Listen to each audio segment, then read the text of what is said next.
It's Listen In with KNN, the sports sound of the district. Today, we welcome a former standout from the football ranks.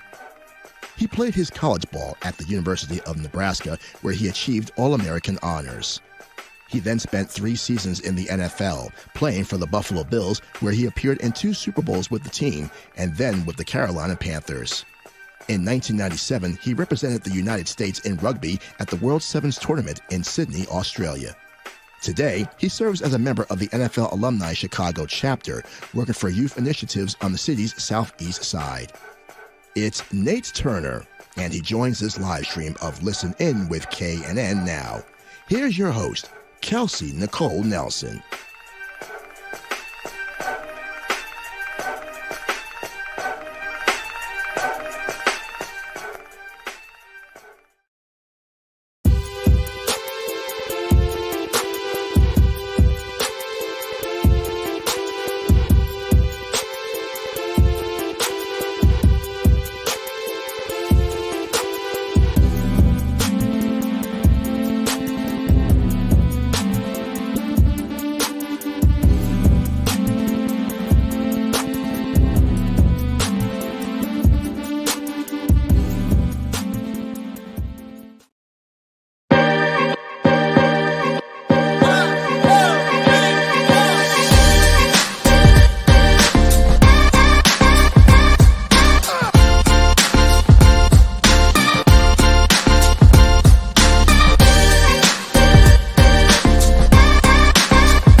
It's Listen In with KNN, the sports sound of the district. We bring you the biggest guests, great analysis, and the hottest sports stories in the nation's capital and beyond.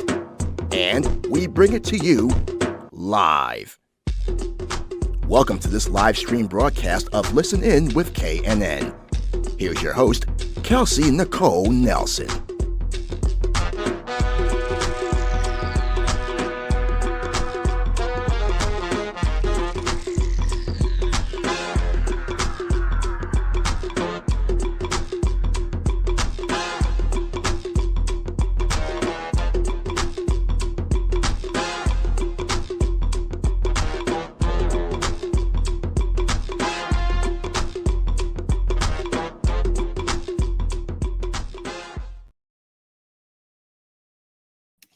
All right. Hello, everyone. Happy New Year and welcome into our first live stream edition of Listen In with KNN, presented by Fox Sports Radio, 1340 AM and 96.9 FM. This sports talk radio show and podcast is excited and delighted to be back with a very special guest. Joining me today, we have so much to reflect on. He played in the National Football League, also played rugby. We're going to touch on all that and more. And today he's doing so much in the community and also has a family that's also budding and proud in sports. So without further ado, I am super excited to welcome on again as my first guest of the year, none other than former NFL running back Nate the Skate Turner to the show. He's joining me all the way from Chicago. Let me bring on Nate to the show. Nate, thank you so much for joining me. How are you today? Hey, no, thank you. It's awesome. It's an honor to be here. Awesome. So how are you feeling? How are you doing? I like to get a pulse check of my guests first. Everything going well in Chicago? Everything's good. You know, it's cold here in the wintertime, but we get used to it. I feel like only the strong survive in Chicago, but like you said, getting used to it. Again, super excited and delighted to be here. And thank you all for banding with us. Me and Nate had a little mix up in the time zones. Nate, I think just remembering I'm on the Eastern time. Right, yeah, we got a little confusion there, but we got it.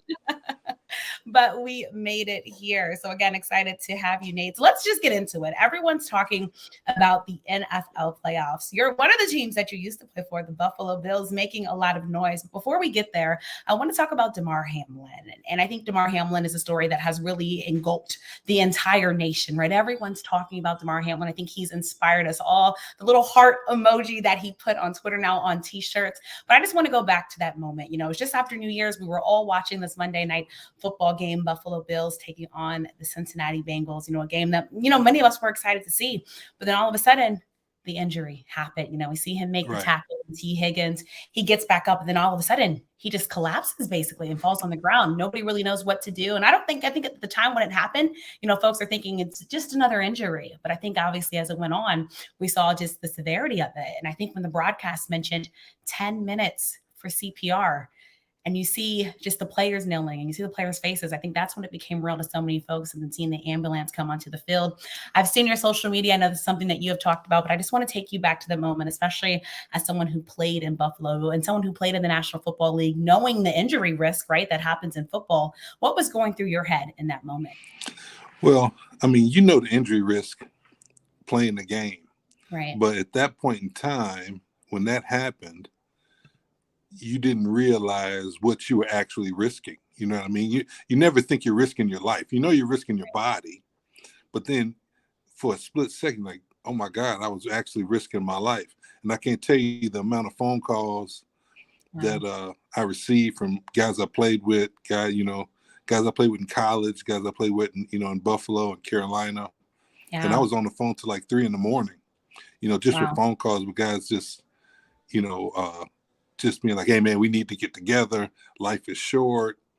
Yeah. And then the looks on those players' faces when it happened, and there's a lot of things they didn't show.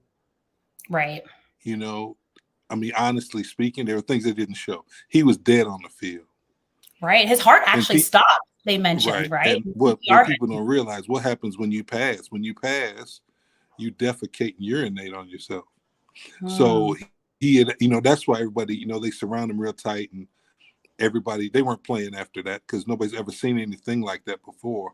And, as you're watching, you're wondering what's going on, but the seriousness of it didn't play through because nobody was saying what actually happened. He passed away. He was gone. Right. He was gone, and they brought him back, and thank God for those guys that are making $30,000 a year. Crazy, those right? Are the guys that saved training his life. staff.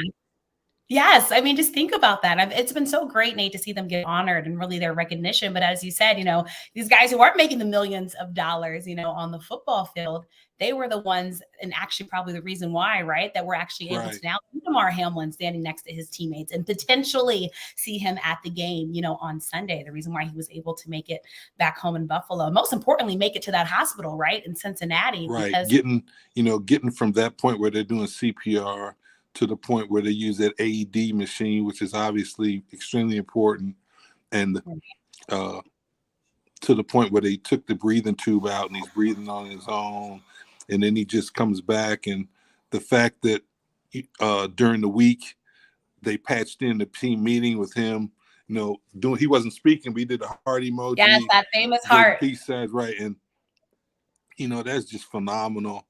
And then last week, I believe he was there. He might have been at the stadium last week. And, and there are rumors that he might do the coin toss at the game. Week. Him and T. Higgins, the guy that ran into him. Which would be T. huge. Higgins and Damar are going to do the coin toss. So that would be awesome for the game. And it's just amazing. God is good. You know what I mean? All the time, Nate. All the time. God is good. And he's obviously covered. I don't think I would ever play again.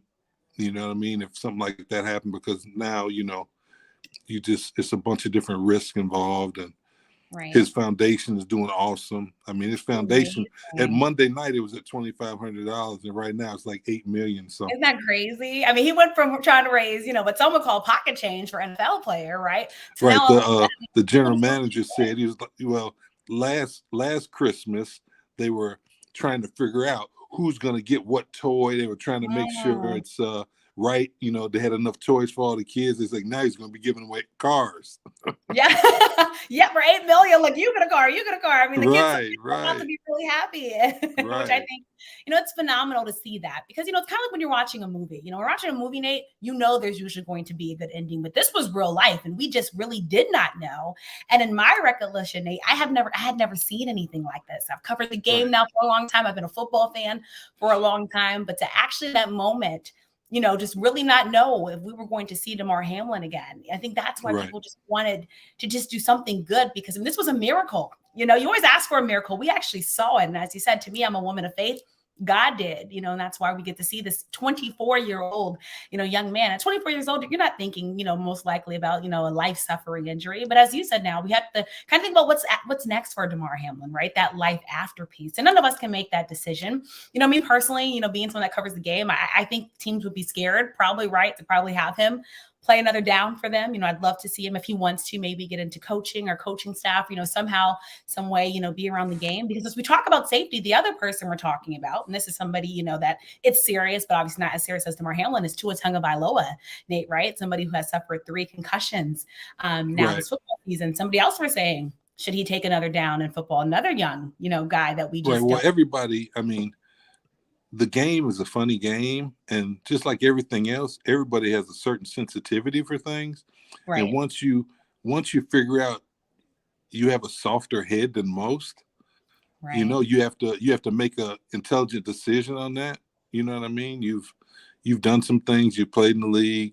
It'd probably be the smart thing to retire, you know, knowing that you are, you know, you're going to get more concussions. You got concussions in succession.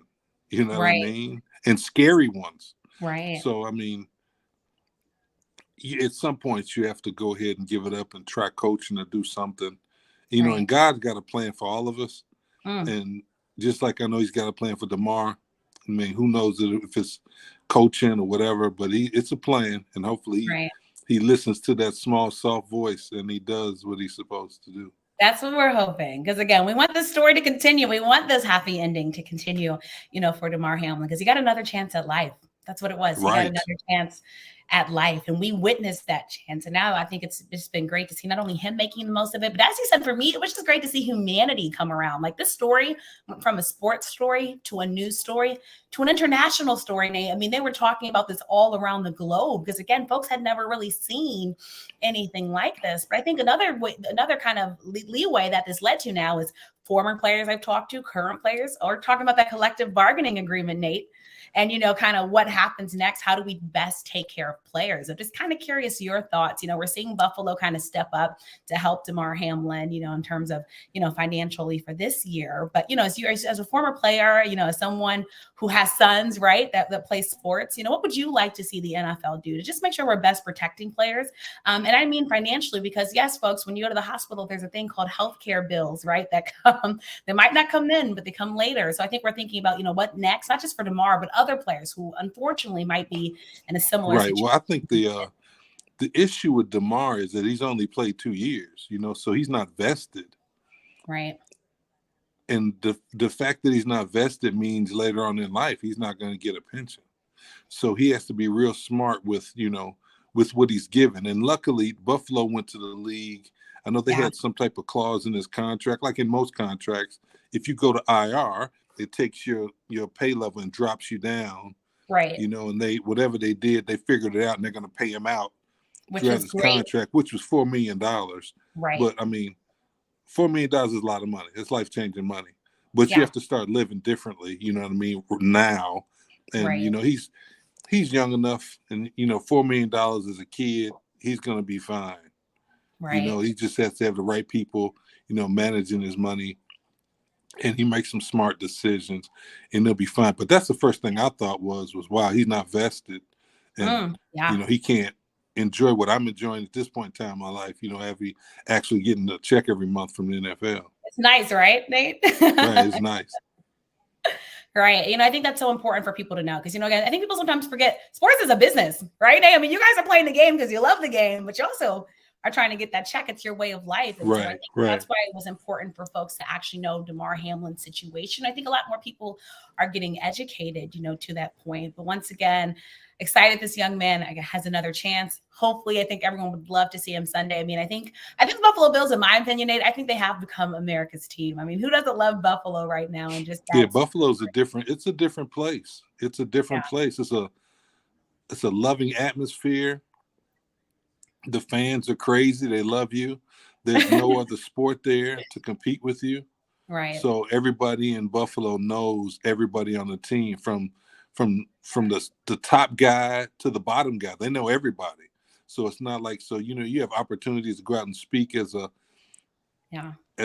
second team wide receiver, you know what I mean? And they love you. They love you. And it's such a strange situation. And that love translates into family, and that family translates into how close everybody is. And the closer you are as a team, those are the teams that become great teams. I love and that. I think they're well on their way to having an unbelievable year, and hopefully we go ahead and bring that Super Bowl on back to Buffalo. All right. And I know that might be a sore spot for you, Nate. Yeah, a little bit. But you know what? That's okay. I enjoyed the 2 Super Bowls I played in where, looking back are enjoyable now. Right. But when it happened, it wasn't enjoyable at all. Understandably so. Understandably so. A lot of our efforts. Yeah. Because they had been to 2 Super Bowls before I got there. So it was all about getting back to the Super Bowl. Yeah. And sometimes that mindset, you're not talking about winning the Super Bowl. The whole effort is to get back to the Super Bowl. And then once you get back, the air kind of goes out of the balloon. And I just think that we were young, and it was just, I was young amongst a bunch of veterans. I played with some great Hall of Fame players and learned how to practice and learned how to play. And when I got to Carolina, it was noticeably different. Noticeably different. Like looking around, like it was a couple, Don Beebe was there, Frank Reich was there, Carlton Bailey was there. There was a couple guys, because it was kind of Buffalo South. Right. Because the general manager, he had went there. Yeah. So he brought us all down there, and it was just, they were trying to get that feeling, but it just had a high school football feeling the time I was there, and it was weird. Wow. So that part of that's like, it's not, I don't have any pictures. I don't have anything from North Carolina. We didn't collect anything. And this is true, folks, because I actually asked Nate. I said, "Hey, Nate, do you have any pictures from Carolina?" And this is what he told me. He said, "No." Right. I've never kept anything. It's weird, because it was just a point in time in my career. We went through, Dom Capers was the defensive coordinator. We went through 13 running backs. That's crazy. Because of his defensive mentality and the way we were hitting every day. Like, we playing for Marv Levy. It was Club Marv. When I got there, James Lofton, all those guys were old guys. So you'd have to, you would tail practice off. There was a lot of practice and just helmets. It was a lot of a mental part of the game. Right. When I got to Carolina, it was like high school. We were hitting every day. We were hitting on Thursdays. It was unbelievable. Wow. I was looking around like, this is crazy, man. This is nothing like where I was at in Buffalo. We were winning. Right. So obviously this is something to this. It's a different mentality, right? When you're playing like in a winning organization, right? Winning football. Right. And then you go to Carolina. And Marv Levy, being the genius that he was, knew how to prepare his players for the playoffs, because they were older. So he would tell the work week wasn't as tough, so we could all be ready for Sunday. Yeah. And that's what I came up under that. So I came up as a younger player, but actually as an older player, because all of us, enjoyed that. So leaving there and going to Carolina kind of shook me in a way. Yeah. You know what I mean? Where I was having wars with Sam Mills and Lamar Lathan and Carlton Bailey every day. You know what I mean? Like really headbanging every day, banging. I was like, man, we bang one day a week in Buffalo.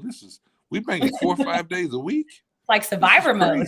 But hence, a lot of running backs got, hurt. I hurt myself in Carolina, and there's a bunch of guys. I ended my career there, and there's a bunch of guys that ended their career because of the violent part of the week. Right, that they were doing. Wow. And you get to that again. You're talking about going from Buffalo, and I just want to touch on that a little bit more, because as you said, Buffalo had been playing in Super Bowls, and you talked about it. You were there 93 and 94, and this is probably why I'm sure it might have been a little bit hard for you to watch the Dallas Cowboys get that win last night, right, Nate? Because there might be some bitter memories against the Dallas. Yeah, Cowboys. You know what though? But they were unbelievable. They were unbelievable. They had the best offensive line I've ever seen in my life. Wow. You know what I High mean? And praise. when they Yeah. decided to turn it on, it was on. And we had some great, phenomenal players, and those phenomenal players couldn't do anything with them. Yeah. So they deserved it. They deserved to win. At the time, I hated them, but looking back, you have to respect it, you know? Yeah. I think that's huge. And game recognizes game, and that's the respect Right, that right. off to them. And as you said, the Cowboys played a great game. Look, I'm in Washington. Some Washington fans might come at me for saying that, but I recognize what I see. And Dak Prescott, again, to go from playing a horrible game here in Washington to then turn it around Right. And do the damage he did against a Tom Brady Tampa team. So actually, while we're talking about that game last night, Dallas against Tampa Bay, we watched Tom Brady. We watched him struggle. It didn't look like the Tom Brady we had got used to seeing. You know, how old is Tom? 45 and proud. It's the game protects quarterbacks. That's why both my sons play quarterback, because we had to evolve in the Turner family.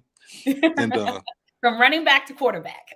Yes. So I mean, I went from getting hit, every play of a game to quarterbacks not getting touched, or if you touch him, it's a penalty. Especially if you're Tom Brady. That's a good thing. Yeah. But the whole Dallas thing, I just think they were just unbelievable, and there was nothing that anybody could do about it. They just turned it on when they turned it on, and that was it. Wow. Well, as you said, obviously a great game. We're giving props to Dak Prescott. But, the big question, Nate, now, of course, turns over to Tom Brady. And people talking about, will we see Tom return? If he does return, will he be back in Tampa? Will it be a new uniform? Or will we even see him back in football? Is it time to just hang it up? Tom is coming back. I think so, too. He still has that itch for football. Listen, he left his family. Literally. He lost his family to play this year. Yeah. So he didn't lose his family to lose in the wild card round. He'll be back wherever he's going to be. Whether it's in Tampa, wherever, he's going to come back. Yeah. He lost too much, and he's just one of those guys, like a Michael Jordan, that's just so far. The game is what you are, and he's gonna get forced out. He's not gonna. I don't think he's gonna walk away. Yeah, he's not volunteering. No, he's not gonna volunteer. He's gonna get forced out. He's either gonna be so horrible they gotta get rid of him, or he'll get hurt. There's no other way he's gonna leave. Yeah. If his wife told him basically, you need to be home. You're 45. You need to be home with your family. You've done everything you need to do. You're considered the greatest of all time. What are you doing? And he's like, I'm doing what I love. I'm playing football. You all need to figure this out. You know what I'm saying? And then, so that ends up costing him that, which is a lot. Loving my boys the way I love my boys. It cost him a lot. Yeah. So he'll be back. I think so too. Now I think the question is where. Any guesses or any places you would like to see Tom Brady? Would it still be in Tampa? Would it be with a new team that could use a quarterback? There are a couple that could, Nate. Any places you'd like to see Tom? He could end up in Miami. He could end up with the Raiders. Interesting too. Yep. But Aaron Rodgers can end up with the Raiders. There's a bunch of these older guys that can move around to try to find a playoff ready team that needs a quarterback. And I think Miami's probably the closest, because Miami played Buffalo tough with a third string quarterback. That was a great game. I mean, how lucky are we, Nate, that we had this wonderful super wild card weekend of games? That was a third string quarterback. Miami came close, right? My issue with that game is it's January 15th, you know what I mean? And it didn't snow in Buffalo. The weather was great. Usually when you come to Buffalo, it's going to be cold and it's going to snow in January. And that's what gives us home field advantage, right? But it was wonderful weather. Sun was shining. It might have been cold, but sun was shining. It was nice. No wind. Miami's like, we could do this. Right, exactly. So they played right in it. We got a question for you from Rafiq. He wants to know your thoughts on the Giants win over the Vikings. And I think this was probably maybe one of the more surprising wins, right, of the weekend, because many thought at least the Vikings would get through the first round. But lo and behold, this surprised a lot of people. It surprised a lot of people the way the Vikings have been playing, and to lay an egg like that, you know what I mean? And But the Giants are decent. The They Giants are are, decent. The especially when running their back is defense plays. awesome. It's the running game. It says a lot about the game when you can run the ball Right. consistently and confidently, and you end up winning the game just by time management, because it takes more time when you're running the ball, and Right. you have time of possession, and as long as you keep a great offense, which the Vikings do have, but didn't showcase for some reason. I don't know. Everything happens for a reason. Yeah. God touches some people and he doesn't touch some people. And I just think that sometimes your luck runs out. You know what I mean? And that's what it looked like happened with Minnesota. It did. Some people saying, that some people thought Minnesota was frauds all along, and saying, look, the fraudulence actually finally shown through. And, as we talk about quarterbacks, Kirk Cousins, interesting decision at the end of that game. Some folks feeling like he's not getting enough flack for how that game ended. But, it's going to be a heavy task until ahead for the Vikings. Again, great season, but it ended how it ended, and they were the favorites to win that game. But lo and behold, that's why the playoffs is a different beast, right, Nate? Like, it's a different game in the playoffs. That's why they play the games. If they weren't going to play the games, they could just crown people right off the bat, right? Yeah, that's true, right? If we just knew, that's why you play, because you just don't know what team. Right, because you never know. You never know. Any given Sunday. I love it. Any given Sunday, and during this people wild don't card, realize like you might say a team isn't talented, but if you're playing in the NFL, you're talented. It's it's only it's only 1,600 players in the league every year, and that's on the planet. Isn't that crazy? That puts you in 0.0 something percentage on Earth. You know what I mean? You're an elite. Those guys that are playing are tough, and they can play. Yeah, and we get to see that, like you said, any given Sunday, and now Saturdays too, with this wild card schedule. Okay, and Rafiq wants to ask you another one. Obviously, he's going for New York Giants. He's asking you, can the Giants reach the NFC title game? Yeah, I think they got a shot. If everything, and that's the thing. If everything starts hitting on all cylinders, anybody can win anything. If the running game takes over, and Daniel Jones plays a flawless game, which can happen. Happens all the time. You're like, how did he do this? How did that happen? It's because it happens. Right. And we've seen it. Daniel Jones is one of those quarterbacks. I know he's not a quarterback that everyone talks about, but I especially love he can get down his legs, Nate. Like when he starts to move out the pocket and them legs start churning, he can cause damage. Right. And people compare him to Allen all the time on Buffalo. They say he's where Allen was 2 years ago. And that's high praise. Bright for him. That's high praise. That means 2 years from now he could be awesome. Isn't that crazy? Because we know how much praise Josh Allen gets, right, in Buffalo, and what he's been able to obviously do, with that Buffalo team. And, I think I don't think Buffalo's surprising, folks. I think many people did have them, Nate, as the favorite, in the AFC. But all that to say, Josh Allen, a large reason why. A guy from this area, Stephon Diggs. Buffalo also seeming like a team that looks pretty solid on both sides of the football. We have a great team. The issue is you got number 15 in Kansas City. Patrick and those guys are really playing well. And we had that thing that happened last year. When we play Kansas, if we get a chance to play Kansas City, that's going to be a barn burner. Yeah. You can't make a mistake against them. You make a mistake, you lose a game. It's real because they're that good. They're just that good. And they have that, going back to what you were talking about in Buffalo, that culture of winning when you were playing. That's what they've established right now in Kansas City, especially with Patrick Mahomes at the helm. So I'm like you, it'll be a hard team to beat. And if we talk about the AFC, let's talk about Cincinnati Bengals, since that will be the team the Buffalo Bills will actually be facing once again. Now, the Bengals look pretty good, but to be fair, they were playing a backup quarterback, right? And Tyler Huntley for the Baltimore Ravens. It was a game time decision with the shoulder injury that he was dealing with. But really, I'd say the Ravens almost beat themselves that game, Nate, because of, especially anytime you're trying to be Superman and leap over, next thing you know, you let Sam Hubbard go all the way down the field and score a touchdown. Right. Tyler Huntley also having an interception that game. I do like the Bengals, but in that game, they didn't look all great to me in terms of Cincinnati football. The Joe Burrow is unbelievable. He is. He's a great quarterback. He's unbelievable. He's young and he's you can't rattle him really. He's just he's a great player, and he's going to continue to do great things in the league, and he's young. Yeah. So that's scary. And he's got a really good receiving core. He's got a nice running back. You know what I mean? Decent tight end. They got everything you need. Yeah. Defense plays well.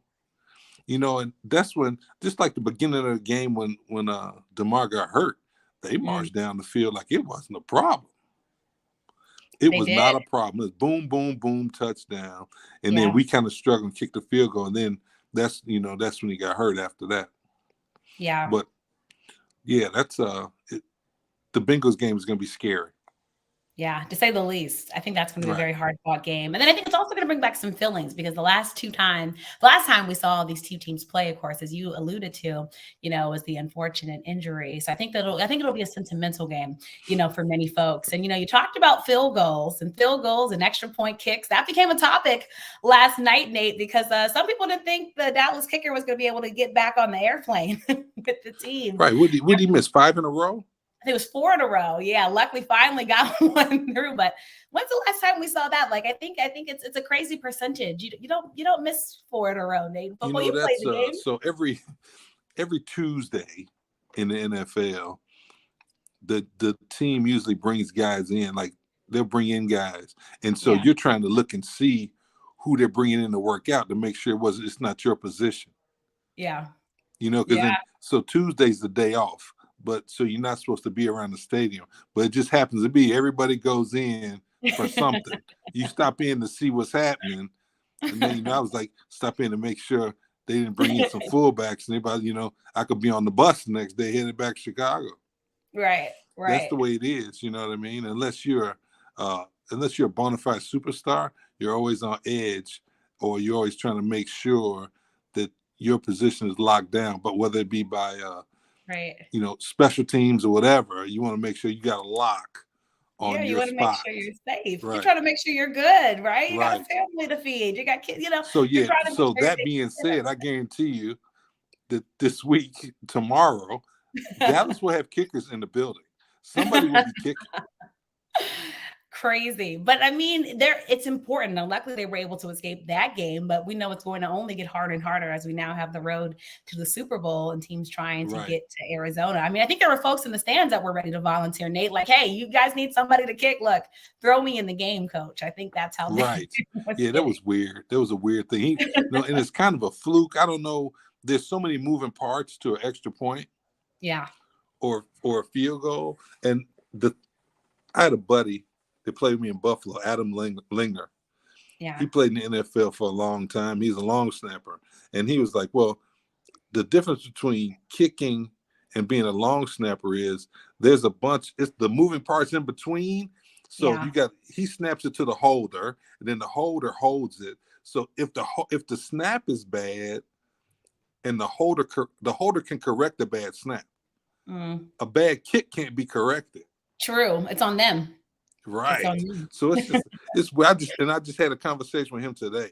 Everybody's been making an attempt to reach out to everybody ever since the other Monday. Everybody's trying to reach out more, to keep your family together. Yeah.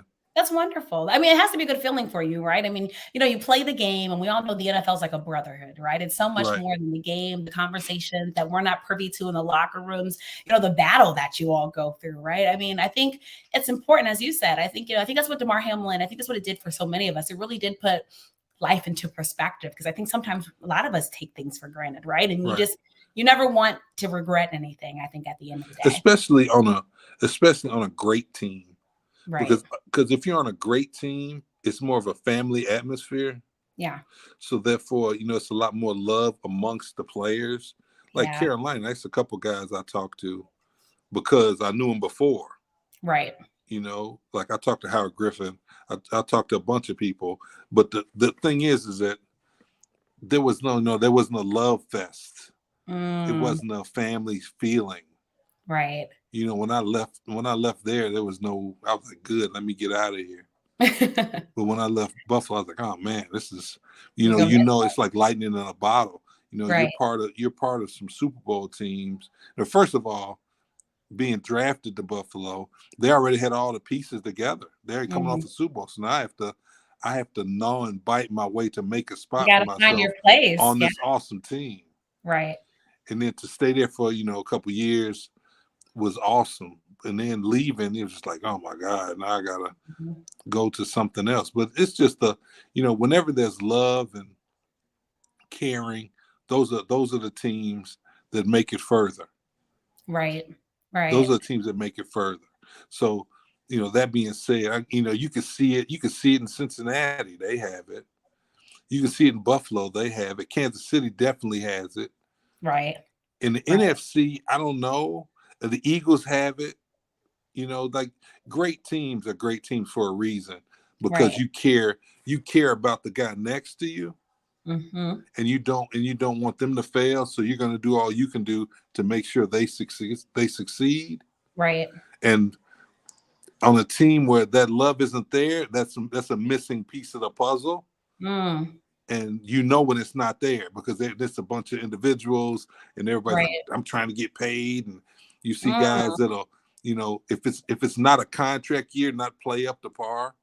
Right. And also it's a contract year and this guy's working out hard and trying to, you know what I mean? It's not a me thing, it's a we thing, if that makes sense. Right. When it's a we thing, the team does way better. Yeah, I can see that. Because, as we talk about this, it's actually perfect timing, because there's a team I think kind of dealing with this. And that is the Baltimore Ravens, because everyone is talking about Lamar Jackson and the quarterback, right, getting paid. We're kind of seeing these subliminal Instagram messages trying to decipher what they mean, Nate. And, many people feel like if Lamar had been on that field, for instance, against the Cincinnati Bengals, that maybe the Baltimore Ravens would have come out with a win that game. You look at all the losses that they had with him out on the sidelines, and I can only wonder. And it's a lot of just weird things happening in Baltimore. We didn't fully hear about the injury from Coach. Nobody really knew what was really happening. Lamar having to put out a tweet really explaining his PCL knee injury to folks and fans, right, that were trying to figure out what's wrong. And now that's all we're talking about in Baltimore, right, is this contract situation and what the Ravens have to do. So you can only imagine what that locker room is probably like. Right. Well, that when you have a quarterback that has that skill set, that's just like here in Chicago. We have Justin Fields, and everybody's, he's running it. You put yourself in jeopardy all of the time as a quarterback if you run the ball. And Lamar Jackson has gotten away from that a lot. He still does it because he's probably the fastest guy in the NFL. So he can do it like that. Right. And he's not really built like that. Like somebody who's built for punishment, you know what I mean? Like a big Ben Roethlisberger, or even a Josh Allen, you know what I mean? Yeah. He's a power forward in cleats, you know what I mean? He's 6'5", 250. So he's kind of built for it.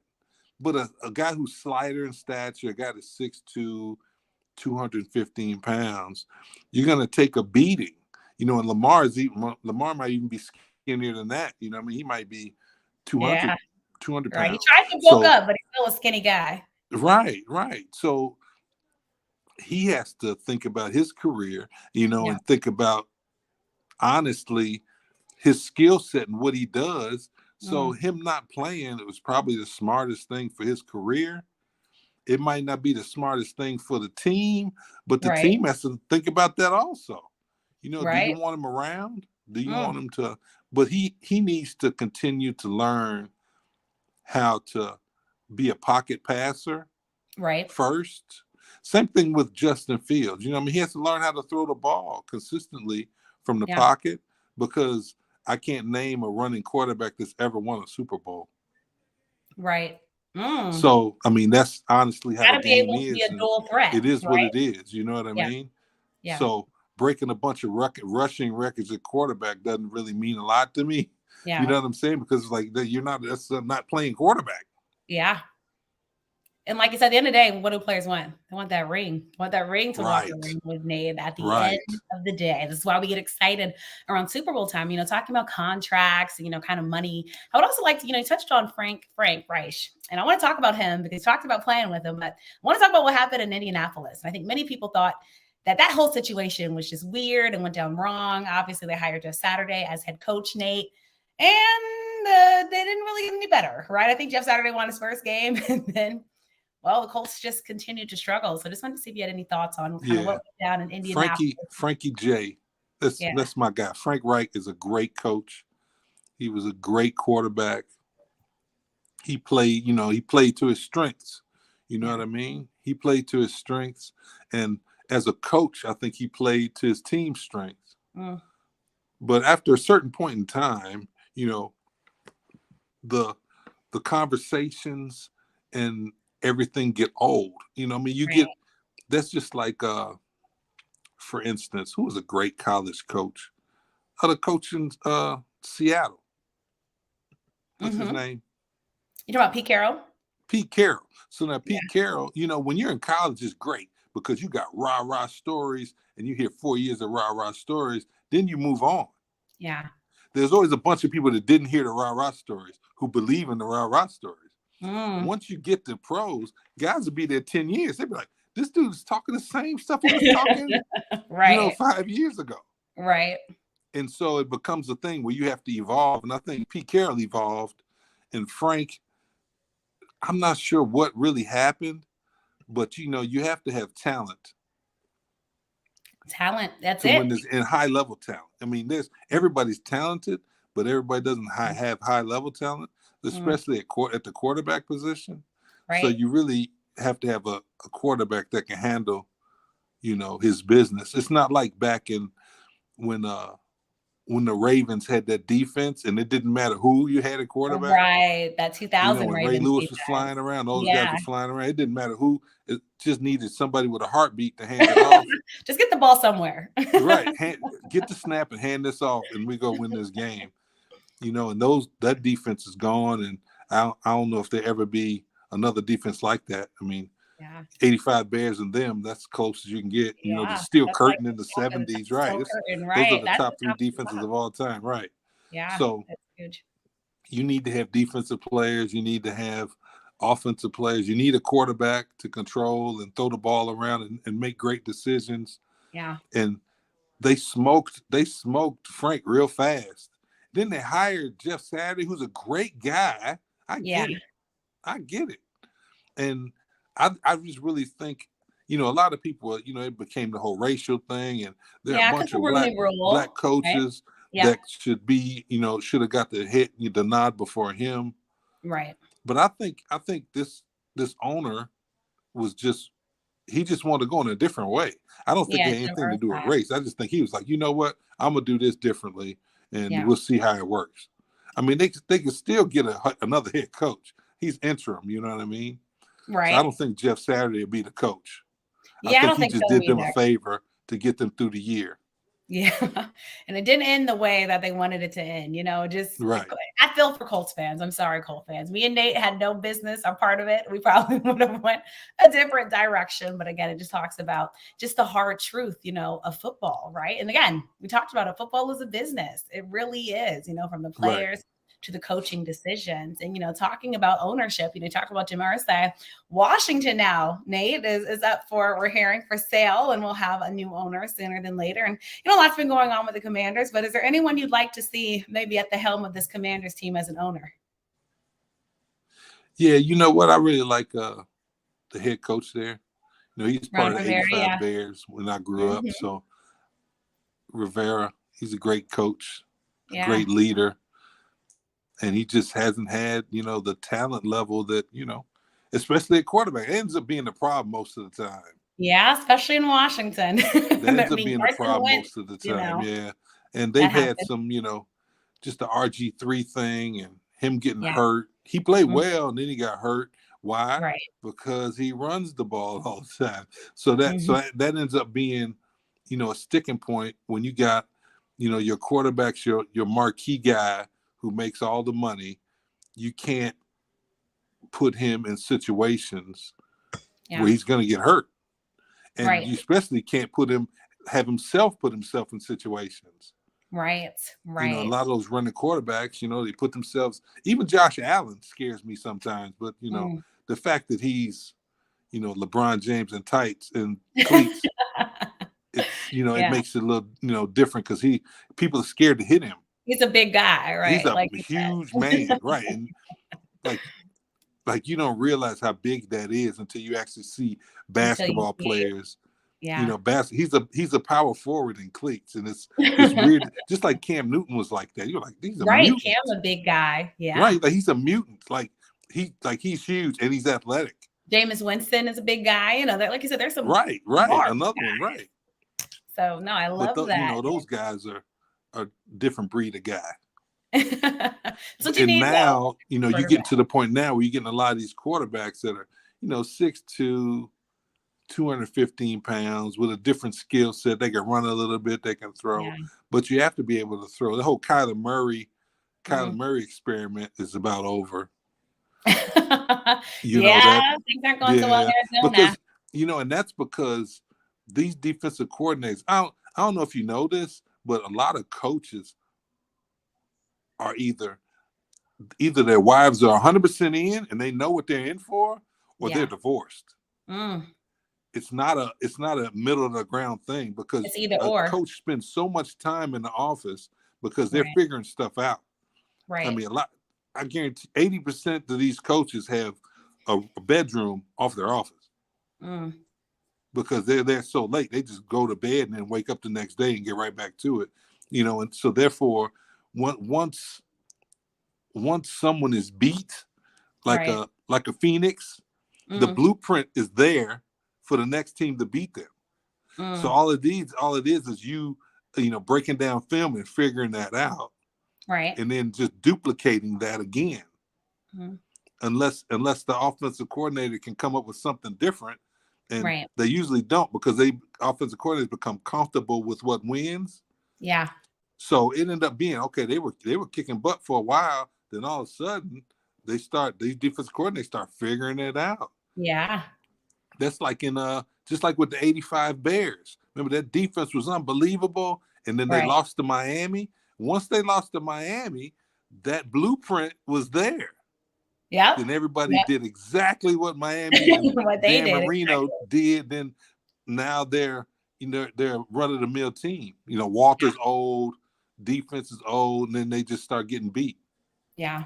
Yeah. Oh my gosh. Jessica, you just said it though. But like I said, I mean, football coaching, it takes a lot, right? And like you said, it has to be everyone committed in that family, I think, to making you know, it great. And Nate, you know, before I wrap with you, it's been so amazing. I also want to touch on you playing in the Australian World Sevens rugby, folks, as a captain for the USA teams. You know, rugby is a sport I think not many Americans, you know, get privy to actually watching and becoming a fan of, but you actually had a chance to play, which I think is amazing. I'm sure you were able to carry some of those football skills, right, over to the sport of rugby.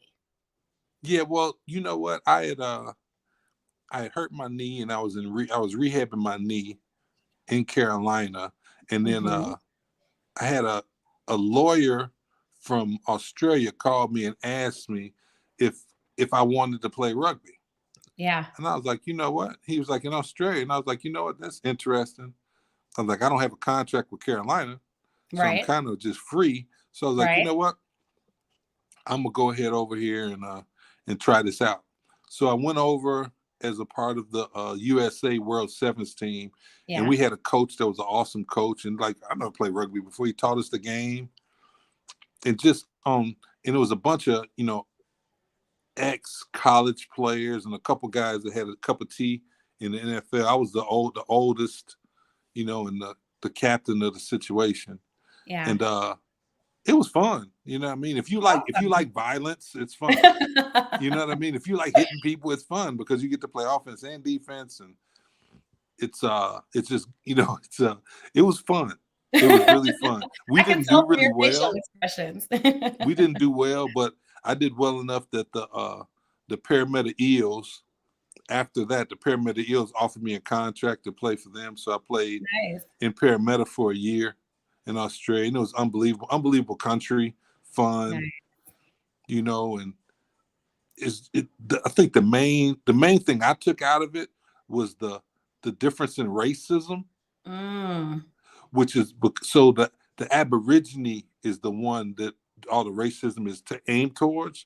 Like African American is not in the mix.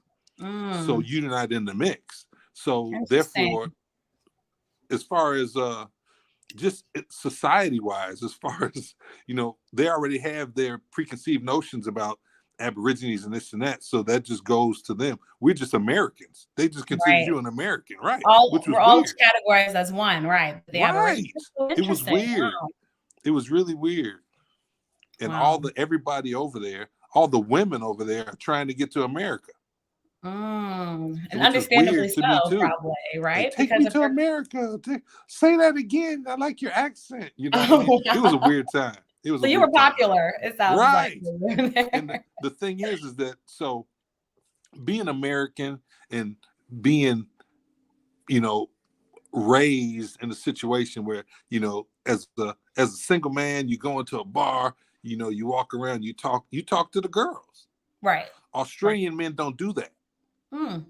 So the women are like in the front of the bar and the men go to the back to drink for real. Oh, wow. Interesting. So me, being the American I am, I'm in the front. I'm not I don't drink with all these guys. I'd rather hang out with the girls. Right. So that was a whole different world. Wow. I never paid for a drink in Australia. Always nice. Always nice. It's weird. Covers the tab. Nate, it's been such a pleasure and joy to have you on. Wishing you the best. You guys, Chicago's very own Nate Turner joining me on the show. Did so much greatness. I loved even your high school story. If I remember right, you were hurdling, right? Track in high school. Yes. You had a coach, right? That had no experience at first, right? Your first Zero experience. Wow. And went on to become All-American, Nate. Like, who are you? Superman? Yeah, we learned together. Folks don't do that. Like, you're incredible. Went on to be an All-American, University of Nebraska. But again, Nate Turner, you all. Nate, thank you so much. It's such a blast. When I'm out in Chicago next time, because I have family on the west side, you are from in the south side. Am I right, Nate? Yeah, I'm southeast side. Yeah. Southeast side. I'll definitely have to come say hi. Thanks again so much for joining me. All right, Nate. Thanks so much. Have a great one. Thank you. Take care. God bless everybody. God bless. All right, everyone. Thank you so much for tuning into this live stream edition of Listening with KNN. Nate Turner was a fabulous, phenomenal guest. I so appreciate you all joining me back for another year. We've got an incredible lineup of guests, folks. And I also want to welcome on some brand new team members joining me on this show. So again, super excited to have all these great folks on. And a special, special thank you to all my incredible interns that have since joined the Listening with KNN family. All right, thank you all so much. And I hope you all have a great rest of the night. And be sure to also check out a brand new audio show that will also be dropping this week. All right, bye, guys.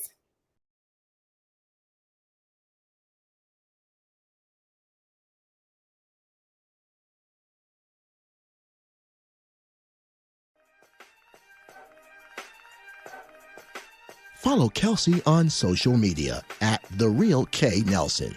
Catch episodes of Listen In with KNN on YouTube, on air at AM 1340 and 96.9 FM Fox Sports Radio, on Facebook and Twitter, and online at KelseyNicoleNelson.com. Thank you for watching this live stream broadcast of Listen In with KNN.